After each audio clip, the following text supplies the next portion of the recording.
Welcome to our webinar today. We are so glad to have you here with us. We are so grateful to have Carol Wehrheim with us today for a webinar on telling the biblical story. And a little bit about Carol is that one of the first things that I learned when I was looking at her CV is that she is the oldest of 7 children, which I think goes a long way to say you've been telling stories a very long time. You know, you know how to talk to younger kids because this is what you grew up doing. So, and it comes to you naturally. Carol has a master's degree from McCormick Theological Seminary in religious education, as well as additional courses in education and religion from several universities and seminaries. Um, since graduating from seminary in the 60s, Carol has served as a director of Christian education, a classroom teacher, a program director, and an assistant director for the Doctor of Ministry program and lecturer in the field of ministry at McCormick Theological Seminary. She's also served as a consultant in children's ministries at Nassau Presbyterian Church in Princeton, New Jersey, as well as being a consultant for many more people who are learning more about children's ministry and trying to do it well. So we definitely have an expert on our hands. Um, the author of articles, curriculum, books. Carol is a prolific writer. And some of her most recent publications include a companion series to the Connection series, or Feasting on the Word, I should say, the other commentary series from Westminster John Knox Press for children's sermons for years A, B, and C, as well as a book, Growing in God's Love, a Story Bible. The reason why I knew to ask Carol is because back in the early 2000s, when I was an associate pastor for Christian education, I attended the Presbyterian Church Educators annual meeting.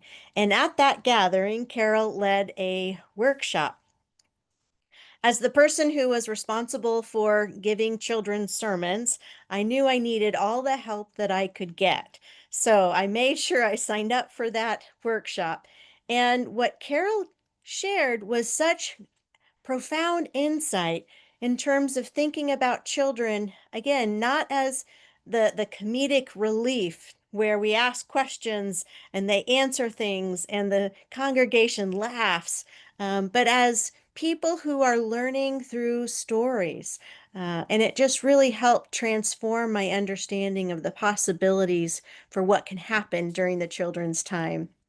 Now, fast forward, when I was creating this grant for the Nurturing Children in Worship initiative that the Lilly Endowment issued, I was thinking again about children's sermons and reimagining them. I feel like we still have a long way to go in terms of how we make use of this important time in worship. And so I thought, well, if Carol can teach adults how to tell stories from the Bible, maybe we can help children also tell biblical stories. So we're kind of working on that as kind of our vision down the road. But to give us a solid foundation as we launch our first series of workshops, this will be our first workshop. Every semester we'll offer one during the course of the 5 years of this grant. Carol is going to give us a foundation of what it means to tell the biblical story. So thank you again, Carol, for being with us. I know you've got a busy schedule with all the things that you've got going on and all the requests that people have for you. So thank you so much for your time, and I look forward to learning from you again. So take it away. Thank you. All right. Well, excuse me, I'm delighted to be here because there's nothing I'd like to do more, well, almost more than talking with people about telling the Bible story in worship. The only thing I like better is doing it myself. So yeah, I've done a number of these workshops over the years, and it grew out of a workshop I went to that was on storytelling. It was around 1993, and a woman named Susan Danoff was holding a workshop on storytelling on the Princeton University campus. And a friend told me about it. She was going and she said, "Are you interested? There's still space." And so I signed up. It was a week-long workshop. We began on Sunday evening with Susan asking each of us to introduce ourselves and tell a story about our name. Well, you might think I don't have a story, but you do if you stop and think about it. But we finished going around the circle, and she said, "See, you are all storytellers. So you are all storytellers too, because every day you tell someone something that happened to you that day or something that someone told you. We tell stories naturally. So we're going to see how we can do that best when we tell a Bible story." But what else grew out of that storytelling workshop, which I have called the best adult education experience I've ever had, was that I saw the magic and the importance of storytelling in lives, in families. That's how we remain a family. We tell stories to one another.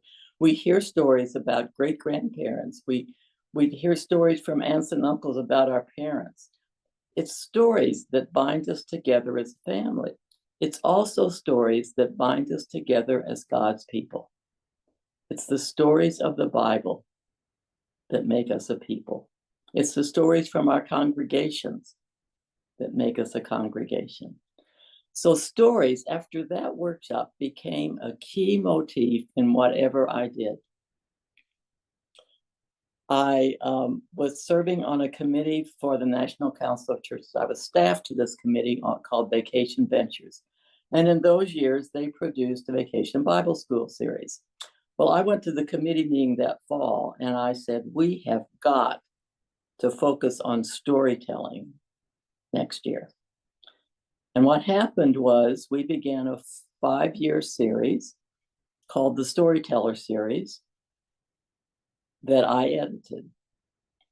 At the same time, or during those first couple of years, we at Nassau Church were really looking at what are we doing with time for children. We were embarking on a new era. We had an interim who happened to stay around for 4 years before we found a pastor. And in the past, the pastors would do this time with children. And I have to say, not really well. I would sort of sit there and close my eyes during that time. But now they have gone elsewhere, and we had new staff and a director of education who was eager to get something done in this area. So she took the workshop the next summer, and from that that point on, Bible stories were what we told during the time for children. And I think, I'm talking now, that was in around 1944 or 45. So we've been doing it a long time. I'm not the only one who tells stories. There are 4 or 5 of us who do. I do a little workshop for new people when they come in. They don't always follow my guidelines, and I try not to take it too personally, but I think I have the best rules. So that's what we're going to do today. We're going to talk about stories, but I would say a little more about why it's important to tell these stories. At some point in my career at Nassau, Walter Brueggemann came to do a weekend on Old Testament. I have no idea what else he talked about, but I still remember one thing he said, and that was, I'm sure it was a throwaway line for him. It was something like, the Israelites passed on their stories by the mothers telling the stories to the children as they walked to get water, as they washed the clothes as they kneaded the dough. He emphasized that those stories were passed on from mother to child, and that's how the faith was kept intact. After that, one of the young women in the church came up to me and said, but I'm just afraid if I tell a Bible story, I won't tell it right. So I think another thing that happens when we tell the story in worship is that we show that you can tell it without, quote, having to tell it right. Now, we want to tell it faithfully, but we don't have to use the words as they are exactly in whatever translation of the Bible you're using. So we model that other people, lay people, can tell the story. And since we tell the story that the children will be exploring in church school, it also gives the parents a leg up. So when they say on the way home in the car, "What'd you do in church school today?" And the answer is often, "I don't remember." "Oh, I don't know, not much." Or, "We had to act out some story," or something. Parents can now be a little more precise in their questions. "What did you think about that story about David and the giant?" Or, "What did you think about that story and Jesus and the woman at the well?" It's just a much better way for parents to interact with children, because now they know what the story was. And for some parents, that's maybe the first time they really thought about that story. When our preachers preached from the lectionary, and we were using a lectionary-based curriculum, that really did make the worship service quite seamless, in that it was just all connected. That no longer happens at Nassau. We tell the story that the children will be exploring in church school when they leave the worship service. But it makes no difference. If you're telling a good story, it's a good story whenever you tell it. And sometimes it's amazing that the story we tell does have some connection with the rest of the worship service. But if you're not in a lectionary preaching church, an lectionary-based curriculum, don't worry about it. Do it anyway. At one point, someone asked me, "Well, what about the teachers? Aren't you sort of taking away their thunder that you're going to tell the story ahead of time?" It's not a problem. Children need to hear that story more than once, and they need to hear it in different voices. So I'm going to give you an example of how that happens in a little bit, but it's not a problem. It's not a problem for the teachers. It's not a problem for the kids. Repetition is important. So they've heard it once, they go, and now they're going to hear it again and explore it some more. That's even better.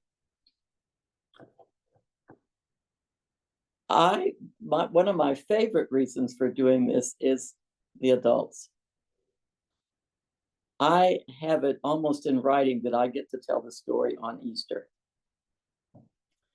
And one year, because I would use the text, the gospel that the children were going from the curriculum, and it wasn't always the gospel that was the text for the sermon that day.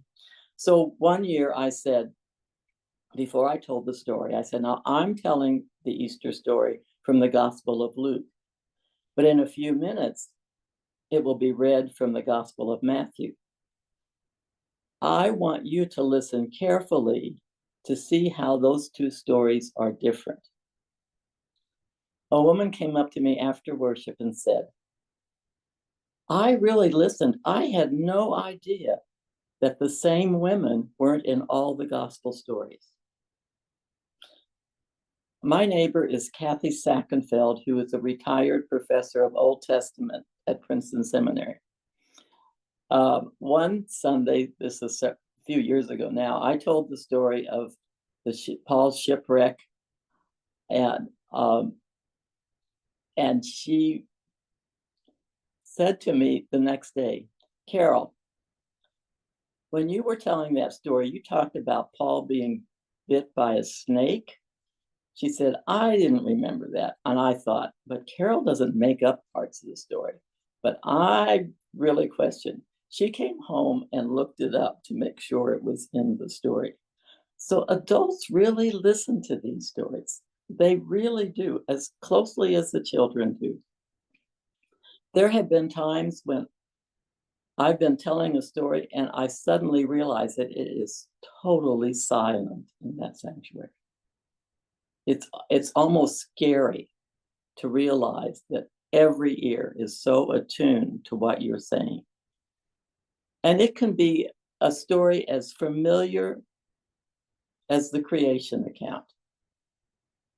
But somehow, I believe the Holy Spirit enters that space in an unusual way, and the story becomes such a focus for everyone. Well, my final reason is telling a Bible story is a whole lot easier than putting together a chat with the children or an object lesson. When I was in seminary in the 60s, we were given an article. It was written by Hulda Niebuhr, who was the sister of Reinhold and Richard Niebuhr, the theologians. She taught Christian education at McCormick Seminary in the 40s and 50s. She wrote an article that was in Religious Education Journal, I think probably in the early 50s. There's no date on it. It was called Red Roses and Sin, or Why Not Object Lessons for Children When Grown-ups Like Them So Much. She describes an object lesson that she read about in an article in a religious education magazine in 1924. We have been talking about children's sermons for 100 years, folks. We've got to get them right now.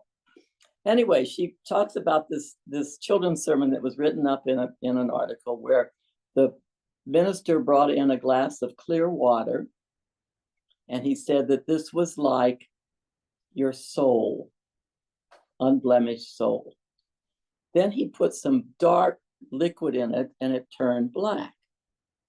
Well, of course, this was your soul tainted by sin. Then he put something else in the liquid, and it turned red. And yes, this was supposed to be Jesus' blood cleansing your soul. Now, what do you think the children got out of that? I can't imagine. But there's no reason. I would say, I would be happy to say that we don't do that anymore. But I've heard a few instances in my lifetime. It still happens. Maybe not quite as dramatic as this, but they're out there. Just tell the story. So that's what I'm going to do now. I'll be telling the story a week from Sunday. And so I'm working on that one now. And I'm just going to try to tell it to you. It's going to feel a little strange to me because I stand, and so I have more movement space. But just remember, this is a story in the making. It's not a brand new story for me, but every time I tell a story I've told before, it becomes a new story. So you're now in the congregation. I'm going right from where I start if I were at Nassau Church. Children, come join me for the Bible story. And they come running down. You have been hearing stories about King David. And today's story is also about King David. Now, I'm going to tell the story from the book in the Old Testament called 2 Chronicles. You might recognize it because I told this story this summer in Vacation Bible School. But when you get to church school, you're going to hear the same story from 2 Samuel, which is also in the Old Testament. So I want you to listen very carefully So when you hear the story in your church school class, you can remember how it's different from the one I tell. It's about the same event, but it's a little differently told. King David built a beautiful house, a palace for himself in Jerusalem, which was also called David's city. And then he put up a big tent, a very special tent, because under this tent would sit the chest of the covenant, sometimes called the Ark of the Covenant. And in that chest were the stone tablets with the 10 commandments that God had given Moses. But that chest of the covenant was not in Jerusalem. They had to go get it. God told David that only the Levites, the priests from the tribe of Levi, could carry that chest. And they were to carry it with poles through the rings on each end of the chest and carry it on their shoulders so they never touched the chest. So David went to the leader of the Levites and said, "Get yourselves holy, because you are going to bring the chest of the covenant to Jerusalem." And then he said to them, "Gather some singers, some musicians, and some dancers, because this is going to be a great celebration, and everyone will come and we'll have a holiday, and people will not have to work." So off they went. They got the chest of the covenant. The Levites carried it on their shoulders. It was probably pretty heavy. And off they started to Jerusalem.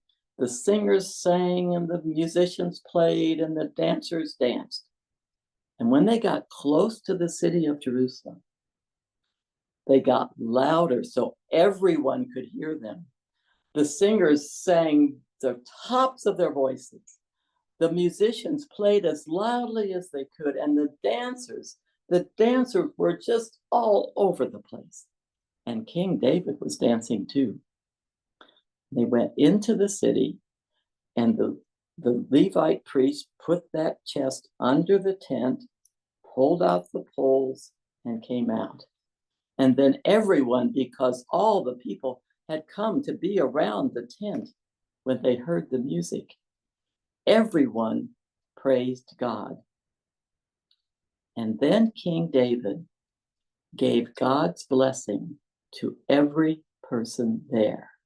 And each one of them, every woman and man, got a loaf of bread, a piece of meat, and a honey raisin cake to take home and continue the celebration. Let's pray together. God of the covenant, we give you thanks that you provide special places for us to remember you. The Israelites had the tent with the chest of the covenant. We have this room, the sanctuary in our church building, where we know you are always with us. In Jesus' name we pray. Amen. So that, I hope, will be the story a week from Sunday. And if you'd like to see if it really happens, you can go to the Nassau Church website and click on the sermon. And you can even fast forward if you want to the sermon. It's in the first 15 minutes. And hear the children's sermon on that Sunday. Now, let's take a pause. Are there some questions or comments you have at this point that you'd like to make?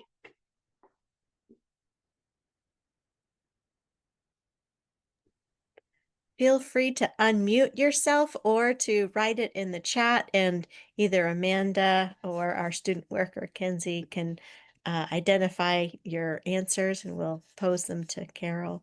So either way, unmute yourself or chat. Yeah, Karen, I was just wondering about ages. Mm-hmm. What ages of kids, or same story for everybody, or Same story for everybody in worship. In Vacation Bible School, we do it by classes, by ages. So I tell the story like 4 times each morning. And I start with the youngest, the 3 and 4 year olds, which is a very brief story. And it's almost more like well, I published 18 board books 20 years ago, and they're 5-sentence Bible stories. And it's almost like that. You know, you really distill it down for those kids. But from then on, it's pretty much the same story. And our process in Vacation Bible School is that I tell the story, and then the other leader helps them act it out. So it's a pretty simple process. But on Sunday morning, I have everything. There can be anything from a babe in arms to 4th graders for the story. They've decided. Yeah.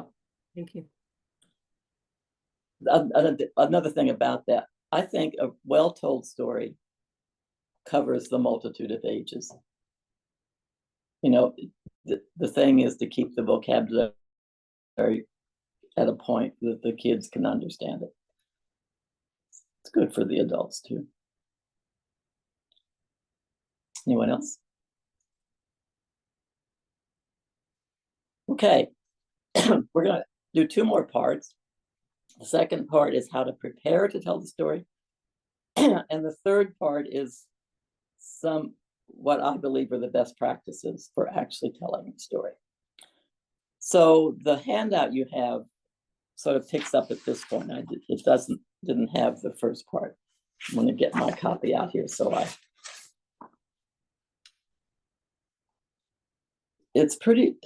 think the process is pretty straightforward, but I've realized over the years as I've talked with people that somehow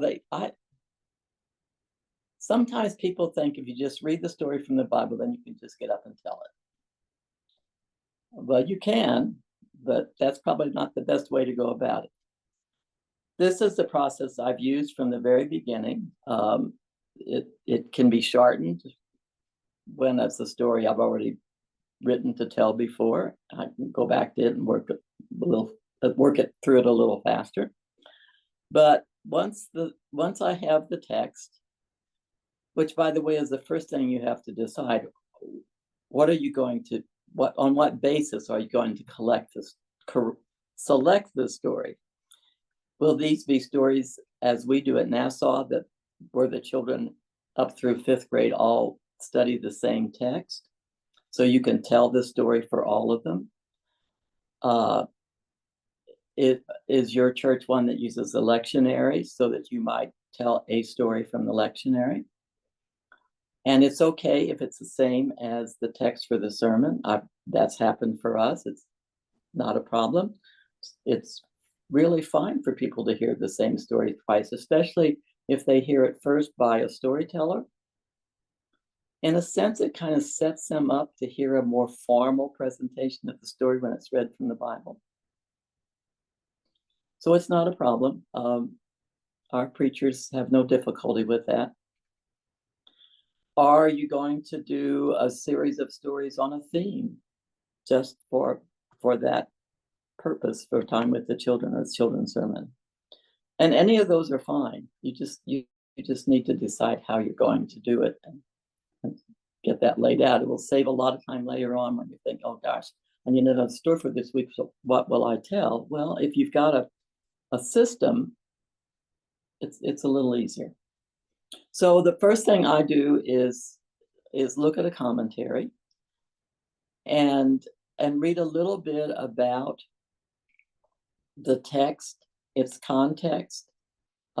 Maybe you'll give me some information about some parts of that text or some items in that text. It's just helpful to have that background. And now that I've moved to a much smaller place and gave up most of my library, I don't have all those commentaries I once had. But if you don't, I would recommend the one website I go to regularly is workingpreacher.org, which comes from the Lutheran Seminary in Philadelphia. They work primarily with lectionary texts, but you can usually find what you want there. Or often a really good study Bible has enough in the introduction to the book and information within that book, the study notes, to give you a pretty good sense of what you're doing. And of course, if you're the preacher as well, this is a great time to think, well, I'm going to do stories that relate to the text I'm preaching on. Then you're making double duty with working with that commentary. So the first thing I do is consult commentaries of one sort or another. The second thing is to read the text in at least 2 different translations. I tend to use the NRSVU and CEB, the Common English Bible. Now, I have to be truthful about this. I was on the editorial team for the Common English Bible as a readability editor, so I have a special place in my theological and biblical thinking for this translation. It is the newest translation. It was done from original manuscripts by biblical scholars. And the other reason I like it to use it in this context is one of the goals for that translation was that it would be easily understood when it was read aloud in worship. And sometimes I go to the gospel stories especially, and I think, this is very close to how I would say it if I were saying it. So it's really easy then to sort of put it into your own words and memorize it or get it to a point where you can tell it. But do read it in at least 2 translations. And of course, there's no problem to get translations now with the Bible app on your phone. So it's so much easier now than it was when I started. But read at least 2 and make sure one of them is in a fairly easy to read translation. But that will get you out of remembering the story a single way. And it helps to do that as you begin to write the story on your own. The next thing I do is I tell the story to myself without looking at the text. I try to pretend that I am telling this to someone sitting next to me. I don't have a Bible with me. I can't look at my phone. I'm just telling the story like I was telling them about a shopping trip I had the day before. Just tell it. Then I write it down because I want to check to see what I've written or told, how that fits with the text. Is there something I left out that's really important to the story? Did I add something that didn't help the story and really isn't in the story? And it may not be anything big. But, I wouldn't want to have left out that Paul was bitten by the snake in that shipwreck story. That's really important. But I will add, something like, I might say on a day when the sky was blue and the grass was green, Jesus was walking with his disciples. Well, that just helps people put it in a place in their imagination. Maybe it was raining when he was walking that day. I don't know, but neither does the writer of the gospel. So I'm not worried about that. But try to make it as much a story as you can. What I tell people is that use as much dialogue as you can in the story, even if it's not the way it's told in the text.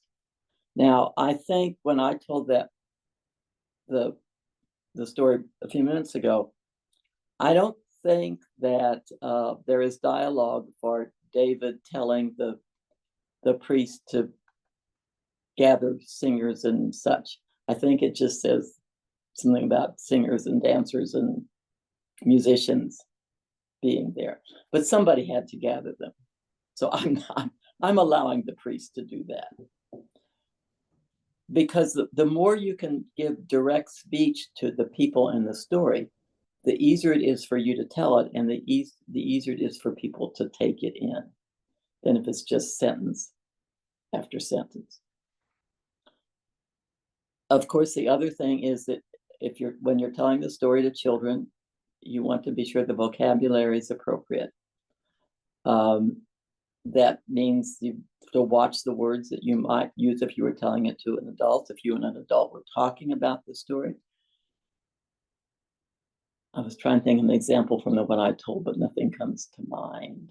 Well, you may have noticed when I told that story, I've called it the chest of the covenant, but I inserted also known as the Ark of the Covenant. We give our children the Deep Blue Bible, which is the CEB translation, and it uses chest of the covenant rather than Ark of the Covenant. So those 3rd and 4th graders who go back to their church school classroom and look at it in their Bibles are going to see chest of the covenant. So I wanted that to be the wording that they got in the story. But I also knew a lot of adults, probably all of them sitting in that sanctuary, would wonder, chest of the covenant, what is this? So I inserted Ark of the Covenant for them to help them realize that was the same thing. Chest also is a better descriptor of what it was. You know, what will children think of when you say the ark? Well, they're going to think of Moses and the ark. Yeah, they're not going to think of a box. So in many ways, it's a positive change, I think.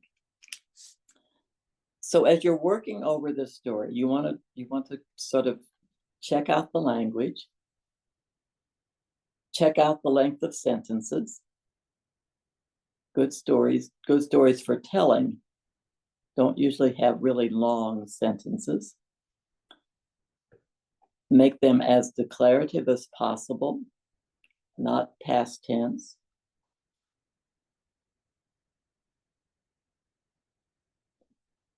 I think that's the ones I want to emphasize about that part.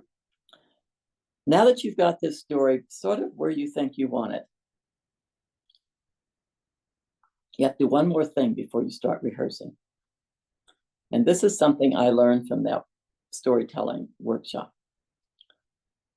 Write the opening sentence and the ending sentence. Be very clear. Memorize them. That's the one time I tell you to memorize, and mean memorize.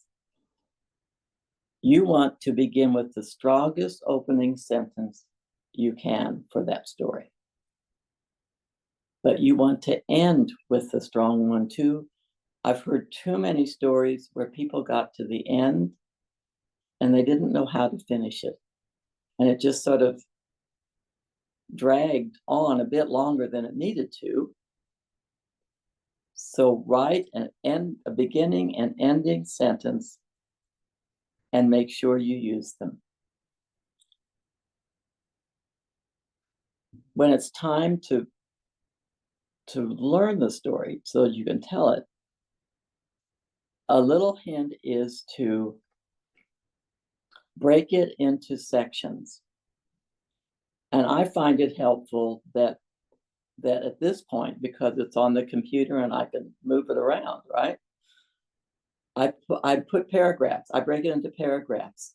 And the first part of each paragraph is what I have in my head to remember to tell the story. One of the techniques that we did in that storytelling workshop was we acted out the story, we pantomimed it without words. So that helped you with movement for the story. Then we wrote it in almost like I did the children's board books. You wrote 4 or 5 sentences that told the story. That got the sequence into your head. You can do all these things as you write the story that help you tell the story. There can be really key for that. And then it's a matter of rehearsing the story over and over and over again. I say, tell it to your cat, tell it to your mirror, tell it on your back porch, anywhere you want to, but do it. My cottage looks out over an open field. I stand in my patio door and I tell it to that field. And I stand and I can do all the movements, but I do it over and over and over and over. I tried to guess one time, and I think that when I'm preparing to tell a story, I tell it at least 25 times before I tell it on Sunday morning. And the stories are short. You know, if I'm watching a baseball game, which I do a lot, at the commercials, I will tell the story. It's just a matter of practice. I had someone come up to me a few years ago and say, Carol, do you practice those stories you tell? Well, I didn't know whether to laugh or cry. Were they so badly done that he didn't think I practiced? Or did he think they didn't need to be practiced? I said, Dean, I told that story today to myself at least 25 times before you heard it. He said, really? I said, really? The story has to be in you, because there will be distractions. A baby will start crying in sanctuary.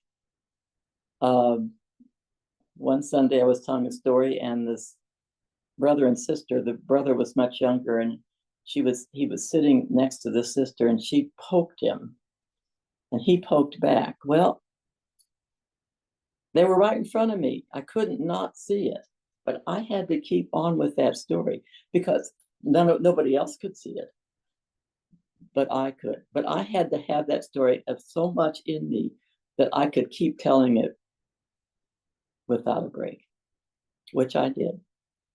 And when I took a pause, I just pointed to the little girl and said, get away from him. And she moved aside. So those things do happen. But it is really important to rehearse that story. It really is. Okay, let's take another break for some questions and comments, because this is getting to a more serious part. How do you get that story ready? How many of you are telling stories now, or are doing time with children now in your churches? Okay, a few. How many would like to? It's really fun. It's really fun. I do it at least once a month, and I would do it more if we didn't have other storytellers. So I love Vacation Bible School because I get to do all the storytelling every day. But it's one of the best parts of my month. It's when I get to tell the story. Really, really, really fun. So what did I say in getting ready to tell the story that you raised your eyebrows at? Because I really couldn't see your eyebrows. Does it sound realistic to you?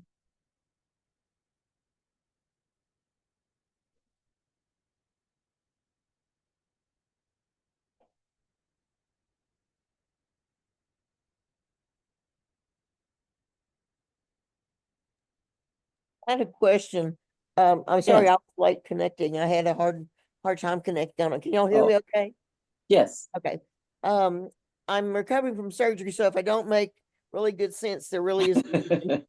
But I was That's just okay. asked, what was the story that you had told Okay, initially? I So, told the story of David bringing the chest of the covenant, the Ark of the Covenant, to Jerusalem. okay, all right. Thank you. You're welcome. And you can hear that story a week from Sunday on the Nassau Church website on Facebook. Oh, great. Okay. Good. Thank you. You're welcome.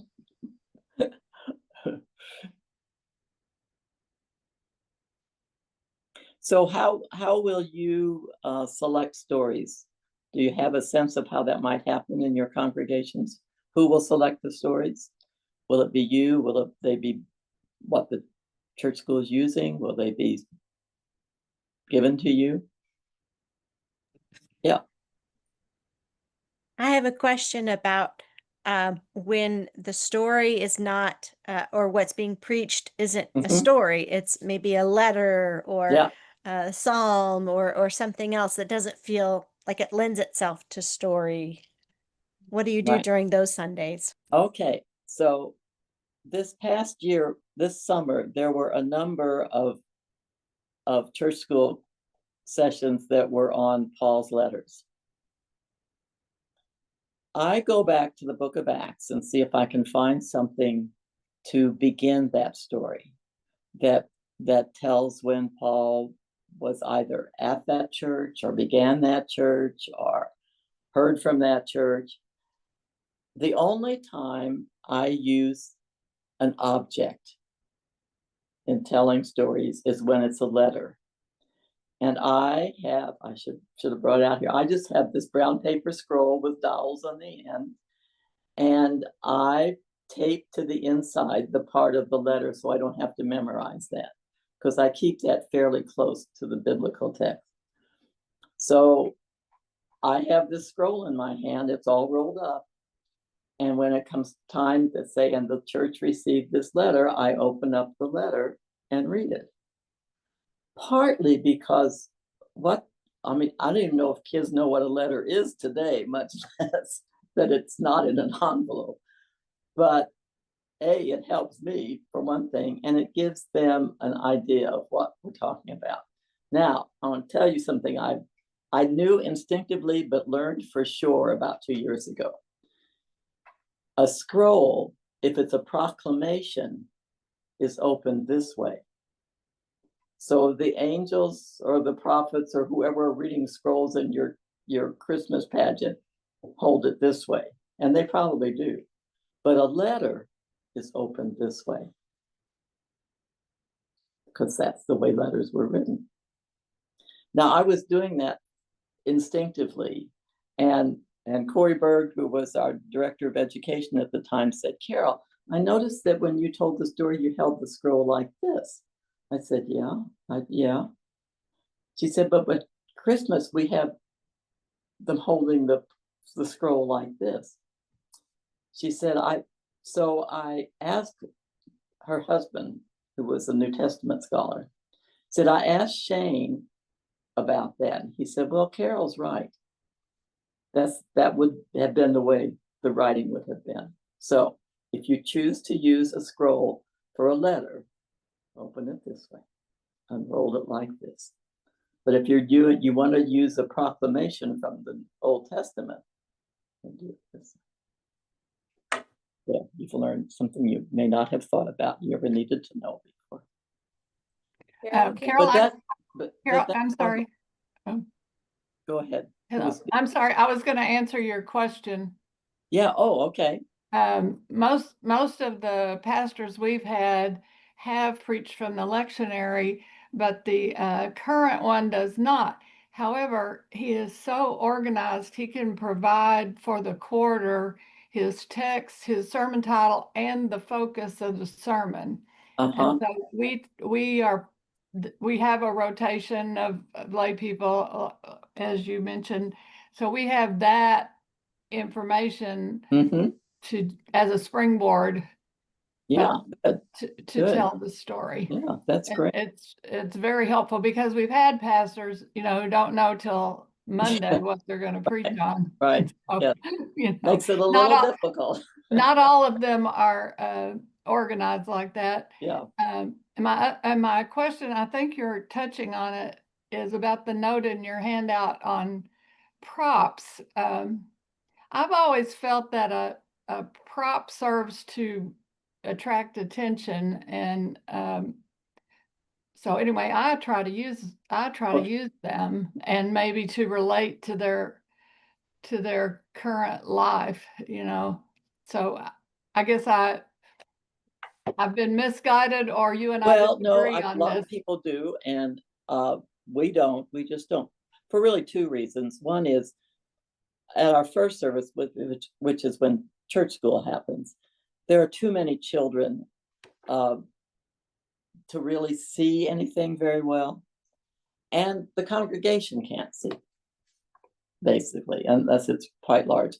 And I've just found that people tend to focus on the prop and sometimes miss the story.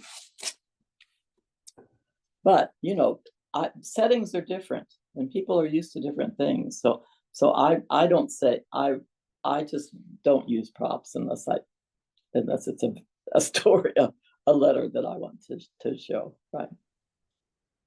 I think you just have to be careful about what they are and how you use them. And then Carol, Charlotte had a question as well. Yes. I think my question was the same. It was about props, and Okay. I think it's a blessing that you have too many kids that they can't see what you're holding. That's pretty Well, it funny, but I is. do try Yeah. to purposely make the props, whatever I use, pretty large, like Mhm. Jacob's stone to put his head on or something, Mhm. or those things can be quite large and just be part of the worship ongoing after the Sure. time with the Yes. kids. Yes. Yeah, I that's can see how that then could actually become a symbol for the worship that day. That makes perfect sense. That wouldn't be happening in ours at the moment. So yeah. Someone else. Does anyone else have the answer to my first question? How do you choose stories? Our church does lectionary, and then whoever's doing the children's sermon that week gets the passages and then a link to the gospel passage as well. And then they're welcome to reach out to a staff member if they're just kind of stuck. Like, Yeah. what do you mean Yeah. you're preaching on Revelation? I've never heard this before in my life, you know, that sort of thing. And Yeah. so it's a small enough congregation though, and it's a small enough number of people who do the children's sermon where they can they know who to call on or to Yeah. text and Yeah. get some help with it. Yeah. So I may as well plug my own books. The ones I that also gifted them a copy of the 3 Feasting on the Word yes, right. by Carol Wehrheim. Feasting on the Word children's sermons books with a lectionary text story for every Sunday, plus 5 extra stories for special occasions, and those are different in each of the 3 books. I always feel a bit I don't know, chagrined or something at that title, Feasting on the Word children's sermons, because the usual children's sermon book does not look like that.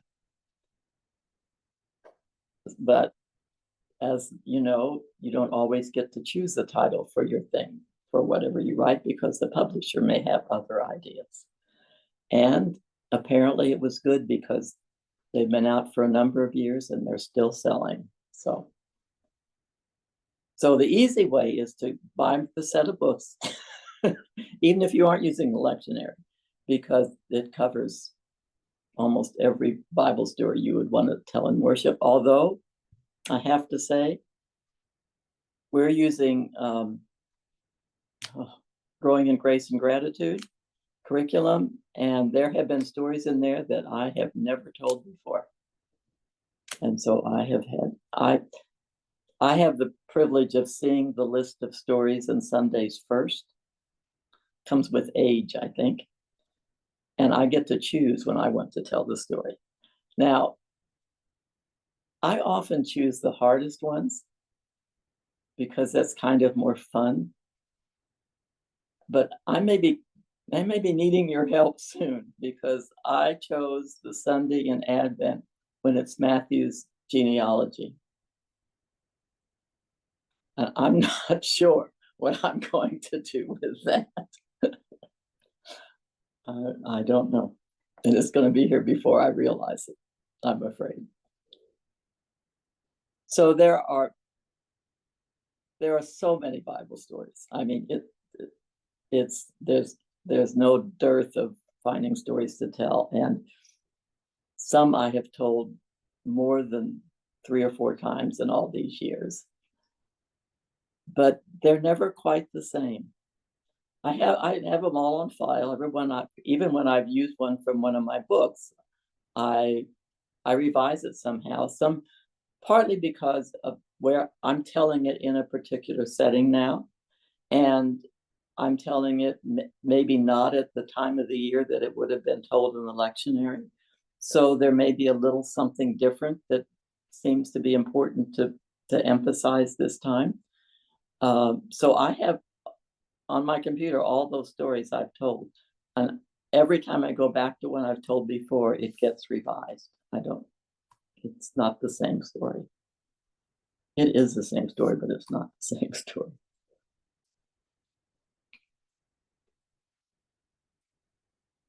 What are we doing on time here?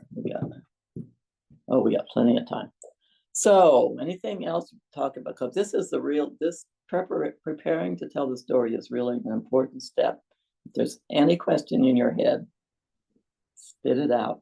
I mean, it's not so much of a question, but more for our seminary students who are joining in, and Dr. Helsel, who teaches Intro to Preaching, if you want to chime in onto this. But I think the similarities between preparing the children's sermon and preparing the sermon are quite similar, and deserve the same amount of attention and time and faithful preparation. Is what it sounds like, that the amount that you're putting into it. It's not I'm driving to church and just remembered I'm doing the children's sermon. Yes. Oh, what do we do? So thank you so much, Amanda. I did not prompt her to say that, honest, but that's really true. I've made that comment, a similar comment, that the preparation for the telling the Bible story is as important as the preparation, and should actually be.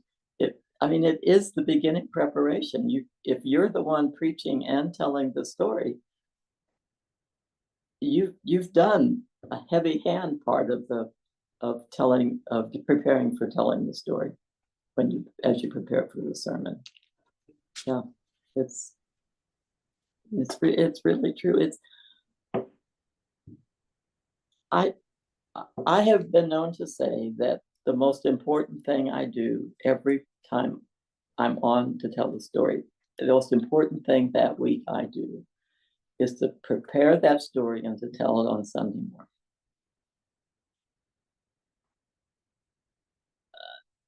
I taught 6th grade church school for 15 years.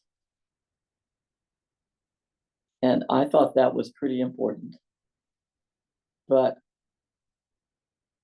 I've come to think that telling that story in worship to the whole congregation is every bit as important. In those 5 minutes, never goes over 5 minutes. That is, for me, the most important thing I do that Sunday. It is. If we cannot keep telling this story so that others can tell the story, I don't know what we do. That gets to another follow-up question that we got from the chat. Okay. How would you use this process to teach kids to tell the story? So how do you help kids, or have you used this process to teach kids how to do it? Well, I think the steps are much the same, I think. Now, you wouldn't send them to commentaries, but you might sit down with them and do a Bible study. Where is this story? When Jesus told this parable, who was he talking to? Did he tell another story before he told this story? Did he tell one after this story? To help them see that it's not just plucked out of something, which, by the way, is why I said at the beginning, I always say that the story is from the Bible and it's from the book of, because I don't know if the children or the adults in front of me would recognize that if I didn't say that. So I think it's really important to say that. So I think you would begin with a Bible study. What could be nicer than a one-on-one Bible study with a kid? Wow. To find out something about this story and what do we do with that, and then read it together in a couple of translations, and look together at how they're alike and how they're different, and what if you were telling that story to someone, how would you tell it? And invite the child to tell it, or do it and then invite the child to tell it back to you, which might be even better, because it might be really difficult for a child with a story that new to try to do that. I think it's much the same process, but it is going to take some time. It is going to take some time, because the child too will need to rehearse that story. I'm just sorry to add on to that, Carol, Okay. but we have kids at our church that have just recently started giving the children's sermon.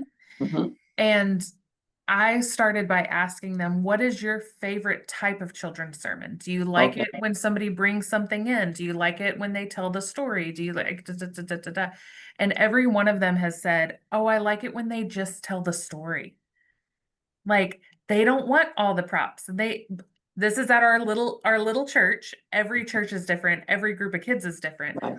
But what we've found is that our kids they just love sitting and hearing the story specifically for them. And so then they have turned around and started doing the children's sermon as well. One of the glowing moments of my life was a couple years ago at Vacation Bible School, and I check off the people who come and walk and come and get their kids. So I'm standing there and I hear this adult say to a child, well, what was the best part of Vacation Bible School day? Oh, he said, the drama center, where we get to hear the story and act it out. Now, they were out playing games, they had snacks, they were doing all sorts of other things. There is something about hearing a story that beats all other. It has for eons and centuries, and nothing, not TV, not computers, has taken away the power of telling a story to someone. There's power there, and we need to get behind it. We really do. It's kind of a comment. I know when I was growing up, well, my dad had a cleaners, and he periodically would call mom and like, oh, come, I need you, help, we're getting busy, Right. So we had a neighbor behind us that we were able to go to just at a second. But she always, exciting part of going there was she always had a story to tell us. I mean, she didn't always read. Sometimes she read stories to us as well. Yeah. But my sister and I, but so many times it was just telling a story. Yeah. Yeah. Yeah. And some of them may have been made up. She told some Bible stories. She told just a variety, but it was always, we always wanted to go to, can we go to Mimi's today? Can we go to Mimi's today? And so, yeah, but this has caused me to remember how exciting that was for me as a child, Right. for that. So anyway. Yeah, I will, on a really big Sunday, there might be 40 kids that I'm telling the story to at the first service. And people say, well, how do you get them to be still and listen? Well, I said, I used to, years ago, I would need to get their attention. They'd come down And I would stand and wait a little bit for them to get settled. And then there would always be 2 or 3 little girls or somebody who was whispering back and forth because they'd only see each other on Sunday mornings. But I had this little comment. I would say, I need to see your eyes, because I tell a better story when I can see your eyes, which had them all turn and look at me. Well, once you have that attention and you start the story, you rarely lose that attention. And people say, how do you do it? I said, it's the story. They're being told a story that's right there for them. Now, yes, occasionally there are younger ones who, the 1.5-year-old who is not quite ready for that story, but she's up there because mom brought her up, and that's fine. But rarely, it's astonishing. I'm just so convinced that the power of story is still among us, and it can be used. And it's certainly a prime moment for using it is time with the children, or children's sermons. It's so much easier than anything else we try to do in that time. So much easier. And you are all storytellers, and you can all be storytellers.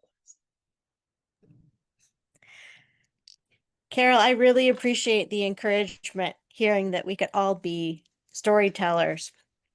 At the same time, I remember my mother being someone who was wonderful in so many ways, but a good storyteller she was not. And by storyteller, I mean she would tell me about things that were happening, and she would mention so and so, and then so and so, and would go on, and the story kind of meandered. But it didn't have a clear sense of like purpose. And there were names of people that I might not connect. So thinking specifically about having to do a, a genealogy, I'm thinking, how do you create a story, and how do you help coach folks that may not inherently understand that stories have to have some sort of plot, some sort of thing that happens, some sort of eventness to them.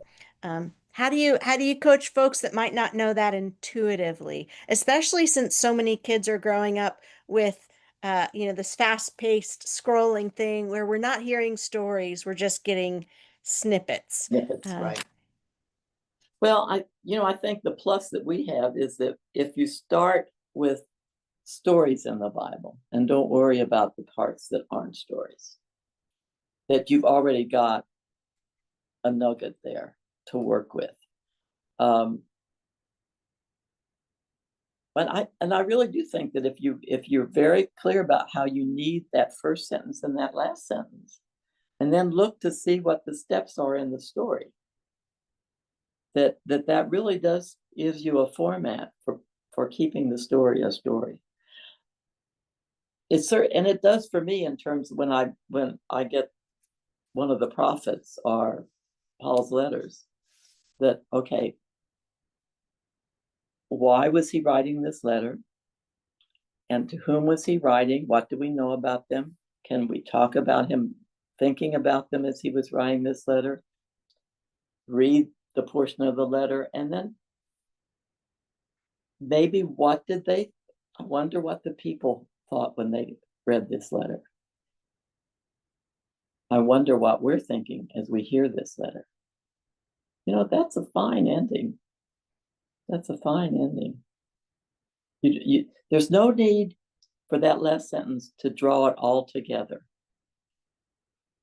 The last thing you want to do is to shut down that Bible story so that a child will not have a new thought about it.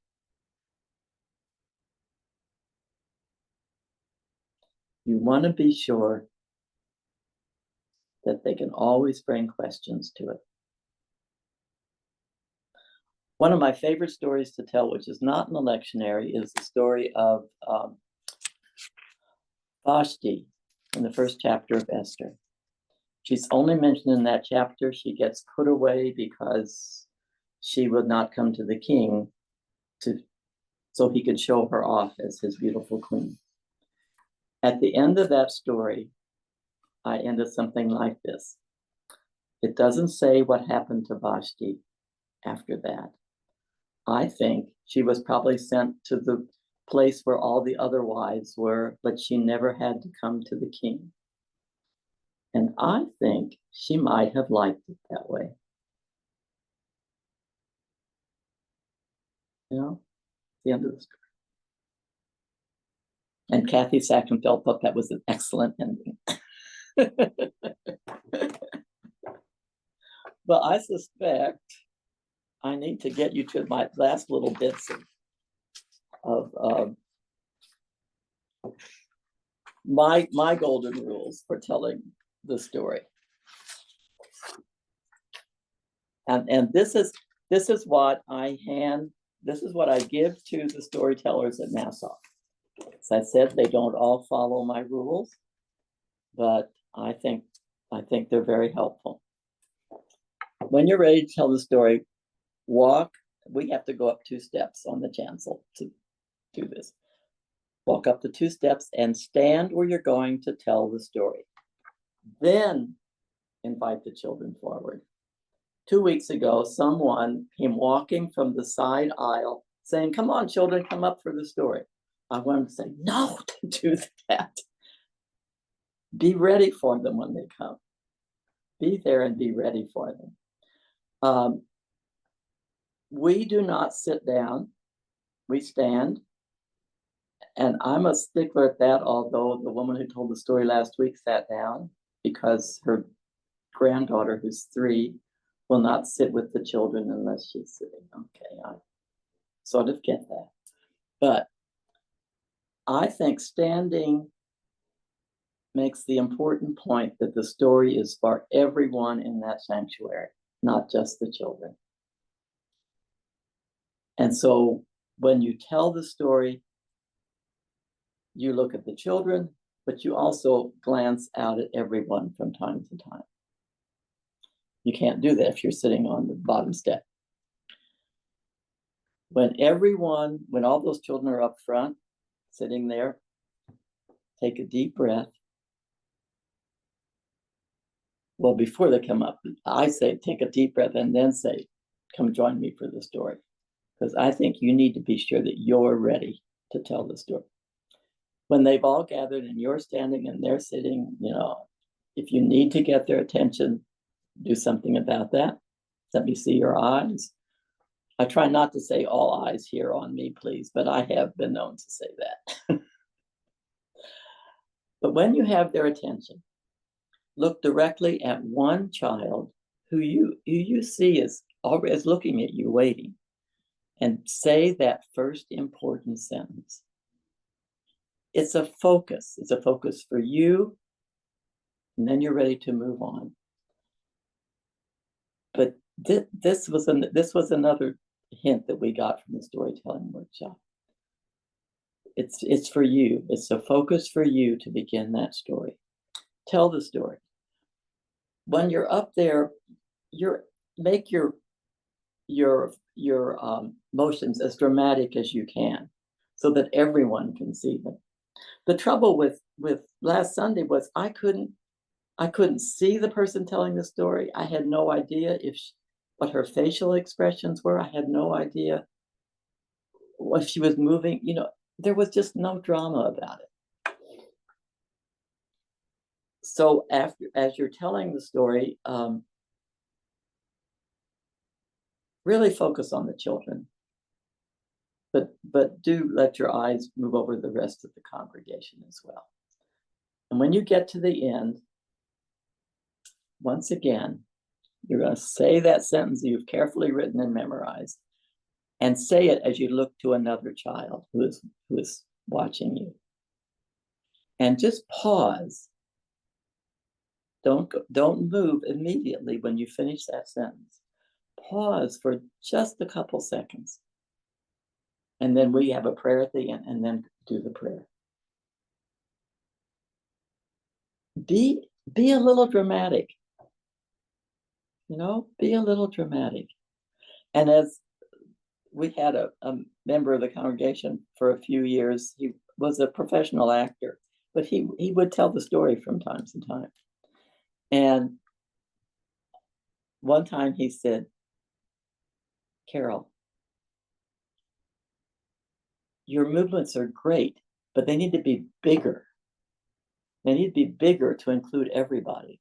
So man, when I say, and it happened all over the world. I mean, I do all over the world. Make them big. It emphasizes the story. It draws people's attention. It's really important. And I didn't start out that way. And maybe you won't either. But you can move, you can get there. You can get there.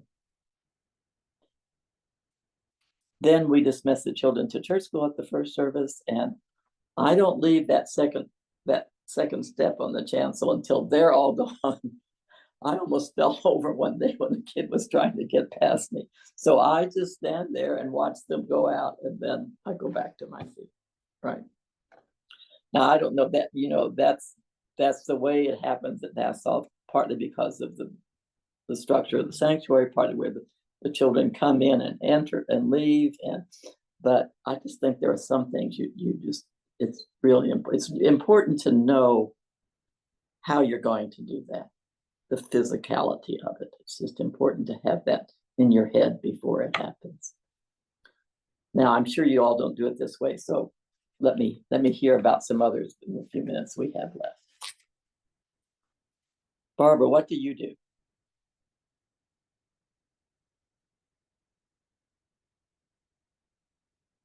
Unmute yourself.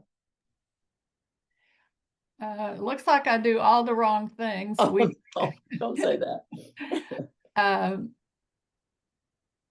Our sanctuary attendance is generally 100 to 125, and it's wide and short. So I think people in the sanctuary can see us sitting on the top step, and the children are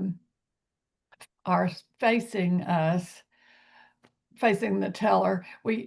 That's good. That's very good. We used to put a chair up there, but it's too awkward to haul a chair over there. So we don't do that. And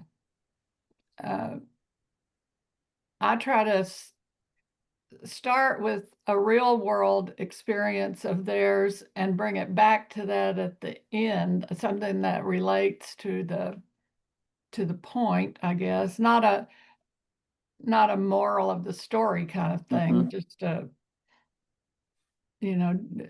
question like, do you ever wonder why you have to obey everything? So then you're talking about a disobedient story. One of our storytellers does that too. She's she's retired now, but was a teacher. My tendency is not to do that because they're going to church school from here to study that same story. So we don't have that. We don't have that connection. That makes a difference. So that's our stories in worship are related to the sermon, but not to the Sunday school. Yeah. Okay. So. Well, I think the important thing is that those children are facing you, not the congregation. Which I might want to mention just a horrible piece of news that our DCE got. We do broadcast online, and people can go in and watch the worship service.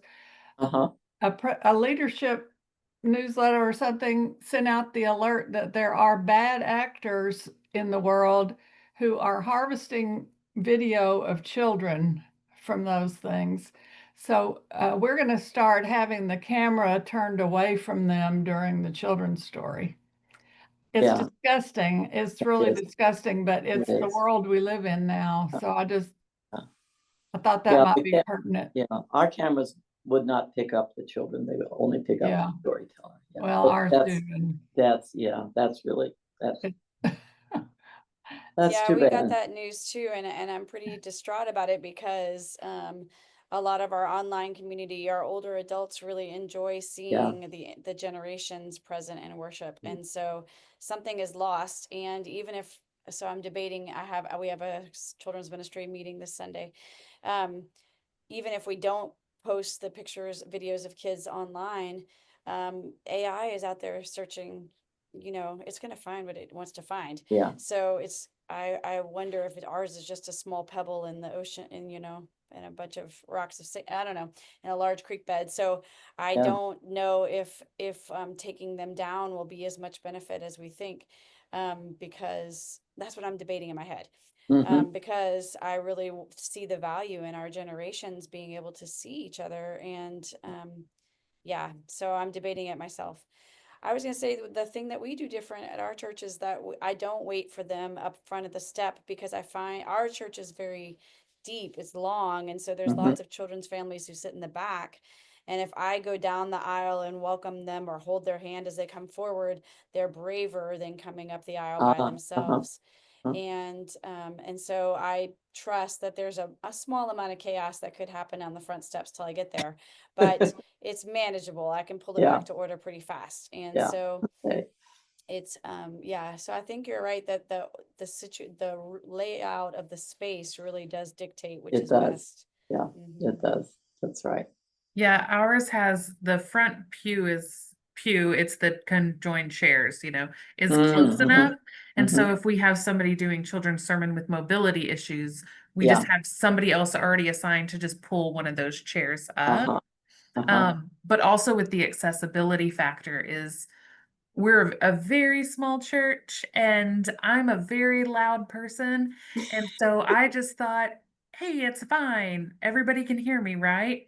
No, they can't hear me on Zoom. No, you can't hear me at the back. No, like all these things. And so it has become part of the routine now of whenever it's like, you're signed up for the children's sermon. Step 1, don't forget your microphone. Step 2, here's the text, and so that it's becoming more a part of the culture to think about that accessibility, because as Carol has been saying, it's for everyone. Yeah.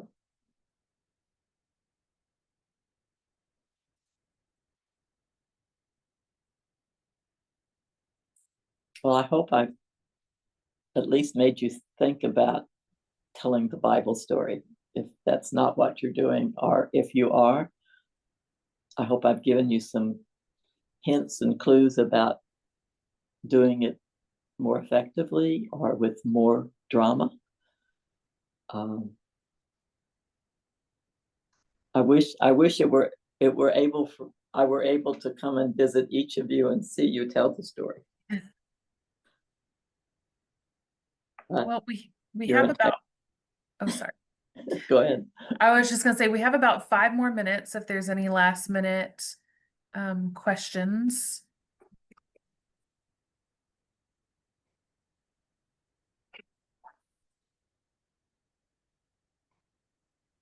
Well, otherwise I am putting in, you'll be getting an email soon with a survey, and I'm also putting it in the chat. And if you fill it out before 5 p.m. today, we will send you a Starbucks gift card.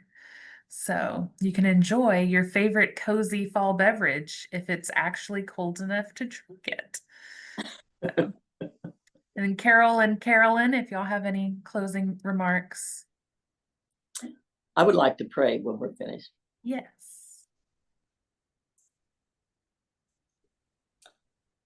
Okay, let's pray together. God of the word and story, we marvel at the stories that we find in your word, the stories of your love, the stories of your care, the stories of your Son. These precious stories are the ones that we tell, the ones that make us your people, the ones that help us to understand how to love you and your world and one another. And may all the stories we tell to all the people who hear them further your kingdom on this earth. In Jesus' name we pray. Amen. Do you have a particular book that a lot of this information came from? I did miss the beginning, that's why I'm just. Yes, actually, if you buy any one of the Feasting on the Word Oh, okay, children's sermons books, the introduction will give you much of this. Yes, okay, that's great. yeah, Okay, thank you. you're welcome. Thank you so much, Carol. This has been such a treat and such a great reminder of the importance of stories and the ways that we are all storytellers, and we can learn how to do them better. So even if I have experience of having been raised by a mother who is not such a great storyteller, that we all can learn how to do this better. And you gave us some really great practical advice for how to do that. So thank you so much. And thanks to all of you for being here and for joining us in your busy schedules. We really appreciate it. And blessings to you and your continued ministries. So thank you so much.